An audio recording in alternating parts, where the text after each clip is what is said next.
नमस्कार, मी निकिता. आपण पाहतायत LS मराठी. पाहुयात महत्त्वाच्या घडामोडी. उल्हासनगरच्या विठ्ठलवाडी पोलिसांकडून गावठी कट्ट्यासह 21 वर्षीय तरुणाला अटक. पोलिसांकडून सखोल तपास सुरू. छत्रपती संभाजीनगरमध्ये कौटुंबिक छळाची धक्कादायक घटना समोर.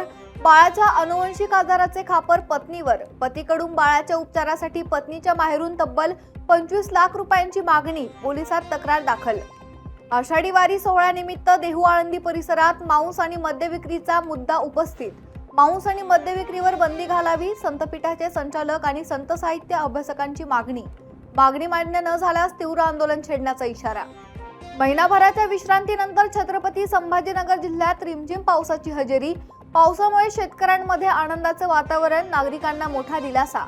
छत्रपती संभाजीनगरात कपल्ससाठी खास व्यवस्था असणाऱ्या 49 कॅफेंवर हातोडा. मनपाच्या कर्मचाऱ्यांकडून हातोड्यांनी कॅफेंचे काचेचे दरवाजे आणि पार्टिशन जमीनदोस्त.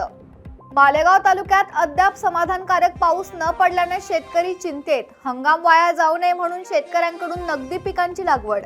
पहिल्याच पावसात मुंबई गोवा महामार्ग खचला. वर्षभरापूर्वी तयार करण्यात आलेला रस्ता पहिल्याच पावसात खचल्यानं नागरिकांमध्ये संतापाची लाट. उत्तर पुणे जिल्ह्याच्या शिरूर, आंबेगाव, खेड, जुन्नर तालुक्यातील अनेक गावांमध्ये रात्रभर पाऊस. मुसळधार पावसामुळे शेतकऱ्याला दिलासा. पिकांच्या पेरणीला होणार सुरुवात. वाशिम जिल्ह्यात जोरदार पावसाची हजेरी. पहिल्याच पावसात शहरातील रस्त्यांची दुरावस्था समोर.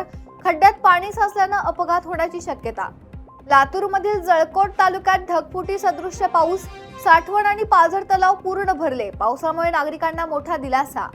या होत्या महत्त्वाच्या घडामोडी. पाहत रहा LS मराठी.